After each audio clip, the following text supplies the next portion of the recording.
Hey guys, this is Captain Phoenix back in the action, and as you can see on the thumbnail and the title, this is a Digimon deck profile on a beginner's blue deck. Now, I've only recently, by a couple of days from making this video, started playing Digimon. And it's a really good game. I recommend it. I'm going to do a video on how to play on it, and also other deck profiles, and if possible try to do some matches.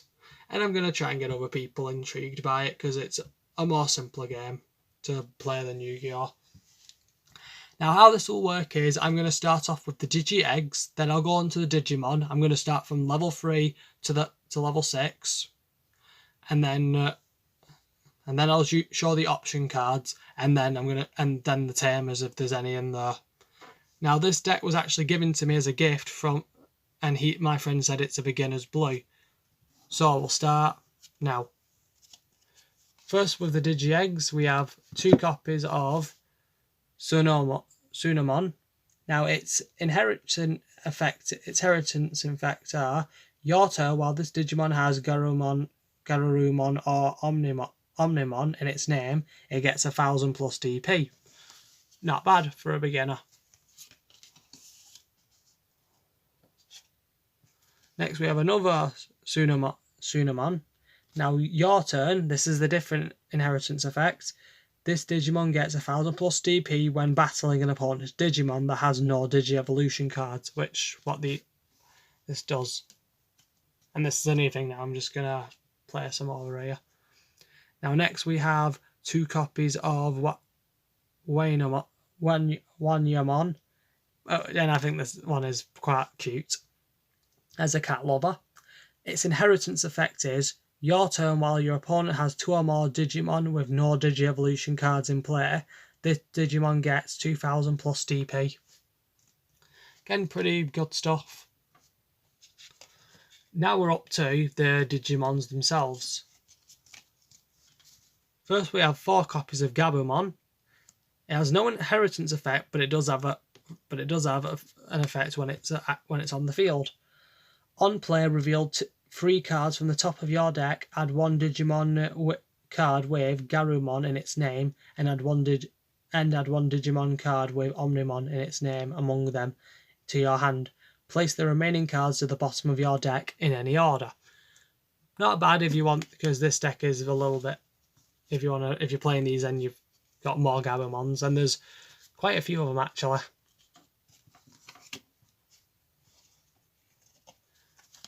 Next we have 4 copies of another Gabumon. Now this one's effect is, when attacking, its inheritance effect, trash 1 Digi-Evolution card at the bottom of one of your opponent's Digimon with a level 5 or less. Again, so it's actually quite a good one when attacking. So, if you want to get rid of some high levels right there. Next we have 3 copies of the 3rd type of Gabumon. Its inheritance effect, all turns while you have 8 or more cards in your hand, this Digimon gets 1000 plus DP. So I'll explain.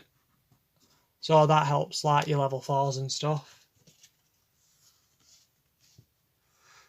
Now next we have a Sangamon. It doesn't have any effects, but it's nice to have one. You could probably replace it with another Gabumon if you wanted to play the theme.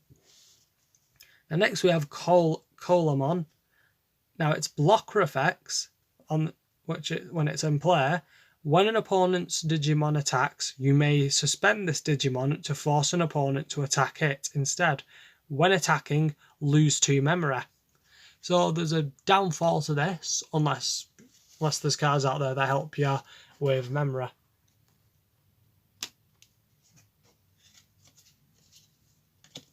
Sorry, I'm just getting the rest. Now next we have 2 copies of Garurumon. Now its inheritance effect, when attacking, trash the Digi-Evolution card at the bottom of one of your opponent's Digimon. These can prove handy, which what I've seen a lot of people rely on the Digi-Evolutions to win. so far. I've seen a few players do it. Now, it has two types. Now, first I'll start with its field one, and then I'll start with the inheritance it'll give. Now, first its field. When Digivolving, if this Digimon has Gabumon in its Digievolution cards, gain 1 memory. Can be really helpful. Inheritance, all turns while this Digimon has Garumon or Omnimon in its name, it gets 1000 DP. So it would gain 6000 if you were able to play this and this. Which... So you would have to... so this, you'd have to evolve to play this.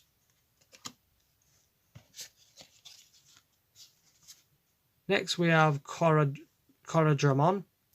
Its security effect, at the end of the battle, played this card without paying its memory costs. So that's good.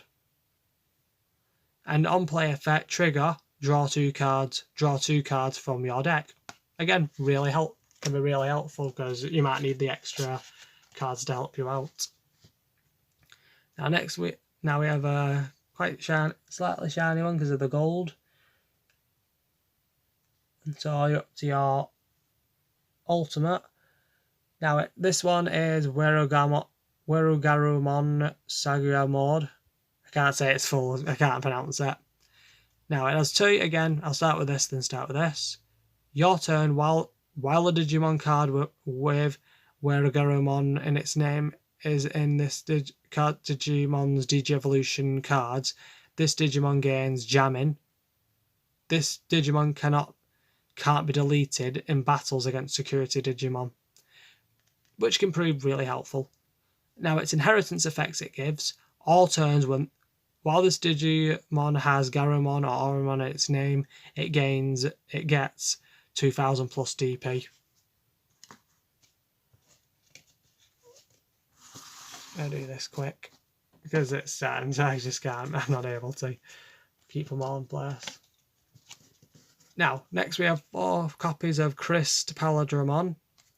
Again, that one and that one. When Digivolving, trash the bottom Digievolution cards of all of your opponent's Digimon. Can prove quite handy, depending on which cards they have in the Digievolution pile. Now, its inheritance. Your turn, if your opponent has a Digimon with no Digievolution cards in play, this Digimon gains 1 security attack, aka this Digimon checks one additional security card.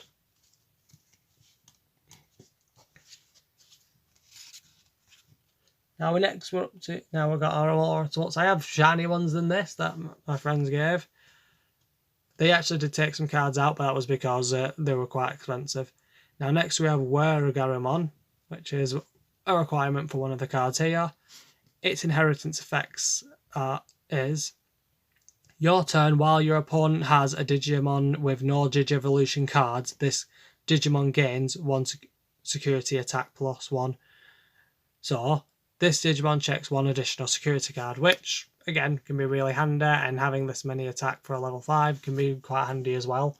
I know there's more out there with more heavier attacks.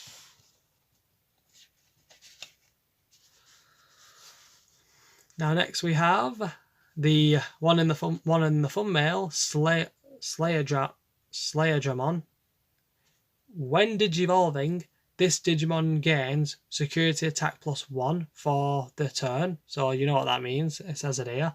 And your turn, this Digimon is unblockable, which can prove really handy. So it doesn't have an inheritance effect, I don't believe. Which I don't know the game well, so I'm guessing not a lot of level 6s do, if not all, I don't know fully. But it's a pretty good card to have from what I can see. Next we have Metal Garumon, another which is quite a good card again. When attacking once per turn, unsuspend this Digimon. I've seen a few Digimon do this. Again, when my opponent one of my friends used a red deck, and they do tell me it does come quite handy against some players. Now next we have Regular Cusmon. I can't say it. When attacking, trash one bottom Digi-Evolution card of one of your opponent's Digimon. When you do, trigger one draw. Draw one card from your deck and gain one memory. Which I can imagine, again, pretty handy. Now we're up to option cards. So first we'll start off with Hammer Spark. Now, you'll notice, because these can also be security cards, they also have additional cards on the bottom. So first, if it's in your hand, you play it, you gain one memory, and it doesn't cost anything, which is super beneficial. And its security is you gain 2 memory, which again, if you played all 4, you'd gain 4 memory straight away, which can prove incredibly handy. Next we have Supreme Cannon, 2 copies. Now its main, return all of your opponent's Digimon with 3000 DP or less to their owner's hands. If you have a Digimon in play with Garurumon or Omnimon in its name, return all of your opponent's Digimon with 5000 DP or less to their owner's hands instead. Trash all of the Digi-Evolution cards of those Digimon. Again, super handy if you had that. Because if you had Garurumon or Omnimon, that can make them get rid of all their level 4s or lower, and which could compromise their ability to use all their high-powered Digimon, like their ultimates. Now next we have 2 copies of Sorrow Blue. Its main is choose one of your opponent's Digimon with no Digi-Evolution card. That Digimon can't attack or block until the end of your opponent's next turn. Its security is... Oh, I didn't even mention this one's security, sorry. I only just realised that. Its security is activate this card's main effect, which, again, super handy, so I guess I didn't have to mention the security. Okay, now this one is choose one of your opponent's Digimon with no Digi-Evolution cards. That Digimon cannot attack or block until the end of your opponent's next turn. And its security effect, choose one of your opponent's Digimon with no Digi-Evolution cards. That Digimon can't attack or block until the end of next turn, which, again, similar. So it tells you what that card's focused as.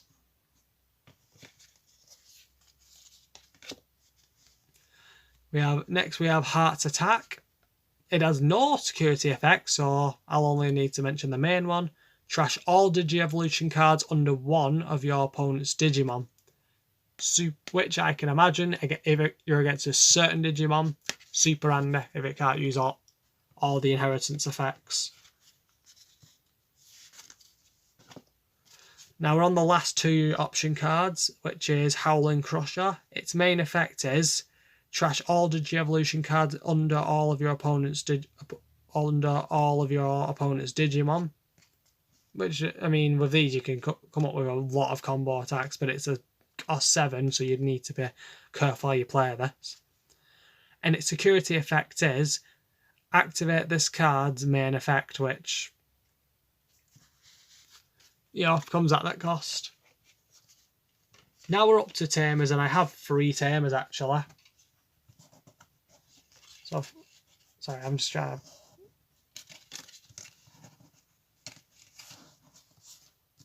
So I'm just trying to present them. So I have 3 of them here. Now I'll present this one, then this one, because I feel like it. That's how I feel like it. So first we have Matt Ishiba, and it has a security and a main. Now its main is start of your turn. If your opponent has a Digimon with no Digi-Evolution cards, gain 1 memory. Its security is play this card without paying its memory cost. So if it's revealed in security, it goes straight on. I can play it straight on my field without paying its cost, which I can imagine would come in pretty handy. Next we have Sora Takanoshi and Joe Kido. Now their main effects are start of your turn, if your opponent has a Digimon with no Digi-Evolution cards in play, gain 2 memory. Your turn. When you attack with a blue Digimon, you may suspend this tamer or trash up to 2 Digivolution cards on the bottom of one of your opponent's Digimon. Could be super handy. Its security effect, play this card without paying its memory, which I can imagine that's what pretty much all the tamers are. They just, if you have them there, you just play them on the field immediately. Now next we have Nokia Shiramin. I'm hoping I'm pronouncing these names right. Now, it's on play. You may play one Agumon or Gabumon from your hand without paying its memory cost. Its main effect, when digivolving one of your Digimon into a Digimon card in your hand with Garurumon or Omnimon or Greymon other than Dogreymon or Burning Greymon or Dextoro Greymon in its name, you may suspend this tamer to reduce the memory cost of the Digievolution by 1. Could prove handy. That's all I can say. Could prove handy. And its security is play this card without paying its memory cost, which again could prove super handy if you play them right. Now, honestly, this deck profile went a lot quicker than I expected. I expected 30 minutes, but we're on 16 and a half so far in estimates. Now, tell me what you think of this deck. Now, from what I've gathered, it's a pretty good start. Now, a person told me this is actually a pretty good starter for a Digimon player to start off with, because it's about control. I actually went up in a match. I actually played a match against someone with the red deck, because my friend who gave me this had a whole bunch of Digimon cards. I practiced with greens, purples, and blues, and this was the last one I tested with, and I actually won with it when I started playing by myself, which I didn't really need any help, because once I figured out the basics of how to play it, I think it was green actually, I'm thinking it's another colour. It doesn't matter anyway, it doesn't matter. But anyway, like I was saying, once I started to understand the gist of the game, I was able to play it on my own so easily, and it really is a super easy game to learn. I am actually going to do a how to play on it for those who watch my channel and are interested in Digimon but don't, and who might be interested and just don't know how to play it, so I'll do that for you. Comment down below what you think of the deck. I think it's actually pretty good, and my friends have told me it's pretty good. It's actually really good for a starter. And until then, this is Captain Phoenix, over and out.